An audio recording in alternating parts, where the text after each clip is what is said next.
Hello everybody, and welcome back to another video for the day. We're going back into r/neckbeardstories because it's been a hot minute, and actually those little storytime format videos are nice and relaxing to make. So you know what? If you guys would love to be absolutely amazing, show your support, and see more content like this in the near future, be sure to hit that like button, leave a comment down below, start up some wholesome internet discussions, maybe make a friend along the way, I don't fucking know. And be sure to hit that subscribe button and turn on them notifications. Oakley dokley, let's get into this. Our first story comes to us from username AffectionateBaby817. The neckbeard who was more than double my age. First of all, English is not my first language, so please be patient. If you find mistakes, please correct me. I'm now 18, female, and had contact with someone who is a neckbeard for over a year. This neckbeard was a 38-year-old male who paid very little attention to his personal hygiene. He was very into necomaids, anime, shmentai, and ahegao, and much more of this stuff. About me, I'm relatively short, 159 centimeters, 5'2", curvy, I am a people pleaser, and always try to please everyone. All of this may sound unimportant, but these things made me easily influenced and manipulated. But now to the main story. When I was 16, 2 weeks before my 17th birthday, I was in a chat room. The app was called Nuddles. I don't know if and how it exists or is called in other countries. I received a message that there was a message in my mailbox. I looked at the profile and decided to reply. The first message between us were normal: name, city where you live, hobbies, and birthdays, and so on. He said that, "It's your birthday soon and I want to give you something." I, the stupid and naive person I was back then, quickly agreed. Who doesn't like presents? And gave him my address, where I lived at the time.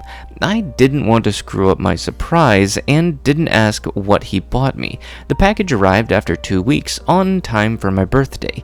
At the time, he and I had already exchanged numbers and made calls every day. We, more like he, talked about how his present will look so good on me, what a perfect body I have, and so on. When the package arrived, I opened it directly. It was a very short maiden costume with a cat's tail, ears, socks, and gloves. I put it on and took photos from every angle possible. I sent it to him and he complimented me even more. The messages were very nice at first, but it got more and more creepy. He then wanted me to address him as senpai, onisan, or kami-sama in every message. I labeled it as creepy but sweet and agreed to meet him in person. So I drove 100 kilometers or 62.13 miles on a train to meet him. At his request, I had taken the things he bought for me because he wanted to see me in real life in those, and if I don't do it, he would be heartbroken and very disappointed in me. He picked me up from the train station and we drove to him. He had a real neckbeard and long greasy hair. He didn't smell particularly good either. His t-shirt had holes and stains, his pants were way too tight for him. He had the zipper and button of the pants open. When he got home, we went to the basement. He still lived in the house with his parents. The basement was filled with characters from anime or something. Returnable bottles were gathering in other corners, the garbage was next to the garbage can, and his sofa was covered with scraps of chips. On the walls, there were posters of some characters who were definitely plus 18. I stayed for a couple of hours, but then left quickly as an excuse I used that I had to go home because my neighbor had locked herself out of her apartment. I blocked his number and blocked him on all other social media networks. I had 2 days of rest when I received letters. Every letter said that he was very disappointed in me and that I should make it up to him. This went on for a month, and I ignored every letter. I also received parcels, but I never opened any of them. After 2 months of terror, I moved away and changed my number. I haven't heard from him for 7 months, and over time I've realized how naive I was. Unfortunately, there is no exciting and interesting ending, but I'm glad it's over. I'm sorry it's so long, but I had to vent. Venting sometimes can be a really good stress reliever because you have all that stuff built up inside of you, you just want to get it out. And when it comes to the whole mail thing, never really ever give your address out to anybody random on the internet. Unless you actually know the person, it's not a good idea. That's why a lot of YouTube creators have P.O. boxes. Because creepy enough, they can send you stuff in the mail. They could probably show up at your house. That's not cool. Our next story is titled, Neckbeard Mike just wanted to crash my lady's wedding. And for some reason, I read that as Magic Mike. I don't know why, but now I kind of want to watch the movie because I remember there was a Gabriel Iglesias cameo in it. Hey y'all, it's been a darn minute, has it? Sit back, relax, and enjoy the most recent and possibly final installment of Neckbeard Mike. I've missed you fools. Be me, a chemical uprising, 22, engaged and a few months away from tying the knot to chase 23M. Do not under any circumstances be Neckbeard Mike, a greasy, large ball of stinking euphoria, a peel beard, and all. Hey, congratulations on the engagement, by the way. So, after the last encounter I had with Neckbeard Mike, check my older Reddit post, where he basically admitted to receiving head from a 12-year-old girl, I wanted to keep my distance. To quickly summarize what happened after that, I managed to get in touch with a friend of NM's who actually knew the girl and her boyfriend, and the cops got involved. PM me if you want more information. This story takes place 2 years after that. I told Chase everything straight away, and he wasn't comfortable with me hanging around with NM anymore. He said he didn't mind messaging and understood with NM's breed that I needed to slowly wean him off instead of going cold turkey. Understandable, regardless, I basically stopped replying to NM's Facebook messages and eventually wanted to delete him off social media once he realized I wasn't going to reply. The logic behind this was that if I gave him some time to process that I wasn't his friend anymore, he would get the hint on his own and move on. Goodness gracious me, that was not what bloody happened. Over the next few months, it was easy for me to forget that NM existed at all. I was busy with wedding propositions and had landed my first real job teaching the 2nd grade. Life was actually going really well. That is, until the messages started backing up. NM, hey, chemical uprising, how's things hanging, princess? Hey, NM, how are things good? Hope things are good with you. Just continuing devoting my life to food. Not much else. How's Chase? The wedding is coming up. I can't wait to wear my finest clothes. I was looking online for monocles. I feel like I would look so dapper with one at a formal event. Hey, he's well, thanks. Nice chatting with you. Hope everything is good. Chat soon. After that last message, NM left me on scene. This was quite strange coming from NM, who was a literal psycho and would usually message me a shit ton and then write vague Facebook statuses that I knew were about me when I wouldn't reply promptly. He wrote one status after the message exchange simply saying, "Women aren't what they used to be," charming NM as usual.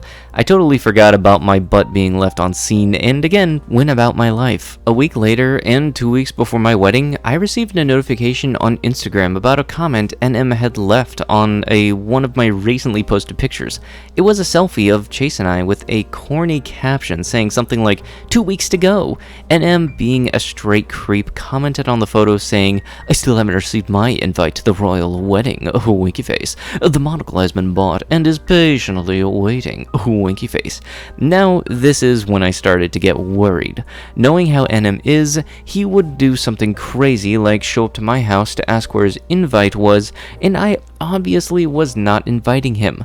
I deleted his comment and blocked him on Instagram. I hoped he wouldn't notice. He did. He rang me straight away. I didn't pick up. He rang again. I too ignored that call. Eventually, after over 10 calls, he left me a voicemail asking why I was avoiding him and, "Is our friendship worth nothing to you? Before Chase, I was the most important male figure in your life. Does that mean nothing to you?" He also said that Chase was a player and didn't deserve a fine woman to have at his plaything. I saved the voicemail and didn't reply to him in any way, shape, or form.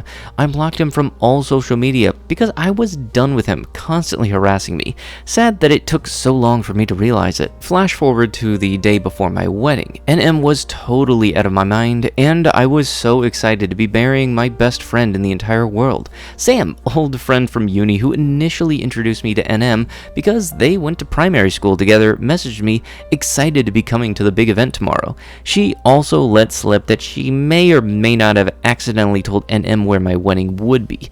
I was furious. It may have been wrong of me, but I told her to not show up at my wedding because she had literally betrayed me, and this was literally the last thing I needed. I called my cousin, who I knew would handle it if shit hit the fan. I tried to forget about it and relax. Strangely, I did. I shouldn't have been so calm though. The next day, the ceremony in the morning was beautiful. Everything went as planned. I had forgotten about NM, and as we arrived to the hall, I couldn't wait to dance the night away. Right before I was supposed to walk down the stairs at the reception, I receive a text saying, "Surprise, lady, your Prince Charming awaits outside." I freaked out and messaged my cousin to deal with it. I walked down and we did our first dance, and then sat down to eat the first course. Right before I put the first spoonful into my mouth, I spotted a cowboy hat amongst the crowd of people between the tables. Now, my wedding had about 650 plus people in attendance, so I was shocked I saw it. There's only one person I knew of that would wear a freaking cowboy hat to a formal event, and that was the one and only Neckbeard Mike. He had on black slacks that were too long for him, runners, an ill-fitting black shirt, a long leather trench coat, and a cowboy hat. To this day, I still don't know if he had a monocle. I told my cousin, who was in the bridal party and seated close to me, to kick him out. I saw him drag NM outside. According to my cousin, who told me that what happened a few weeks later, NM wanted to fight for my honor and tried to fight my cousin, who is a boxer. It ended up with NM getting his nose broken and my cousin calling the cops to remove his trespassing ass. I never heard from Neckbeard Mike again. TLDR, a neckbeard who never leaves me alone rocked up to my wedding uninvited, gets his nose broken, and was escorted by police. To those longtime readers of my past stories, I'm sorry to end it on such an anticlimactic note. I'm so glad I don't have to deal with his crazy ass any longer. Some people, like this dude being a fine example of oh so wonderfully, just don't know when to take a hint or when to quit. And honestly, sometimes a little violence goes a long way with getting the point across. Because you can just pretty much guarantee that if he had overheard the phrase, "Does anybody object?" or "Forever hold your peace," that whole jazz, he probably would have spoken up with a freaking bullhorn. Like, there's some events, like, if you're not invited to, you don't go to, such as all of them. But with that, that is going to have to be it with the video. If you guys would love to be absolutely amazing, show your support, and to see more content like this in the near future, be sure to hit that like button, leave a comment down below, and if you have not already, subscribe and turn on notifications. I'll be sure to see you guys in the next one. Thank you so much for watching, and bye-bye.